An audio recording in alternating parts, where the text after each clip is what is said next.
Steve has a document he wishes to send to Alice. Without encryption, he would send the document unprotected, meaning as the document is being sent from server to server, if anyone were to take a copy of the document, they would be able to read its contents. This is obviously bad, and if we were to change the scenario where Steve is logging into his bank account, instead of sending a document to another person, he is sending his password to the bank. Along the way, the password could be copied, and the password will be readable, revealing his password. This is where asymmetric encryption helps. Both Steve and Alice will have a key pair. Each key pair has a public key and a private key. These keys are mathematically linked, which means if you have somebody else's public key, you cannot figure out their private key.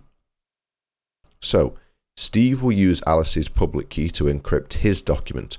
Now, when he sends a document, if anyone was to take a copy, they would not be able to read the contents since the document is locked, which simply means the contents are scrambled and therefore unreadable.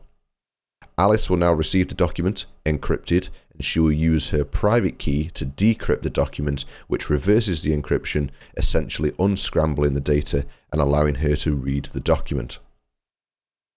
Now, if we apply this to the banking situation we saw earlier, Steve can now use the bank's public key to encrypt his password.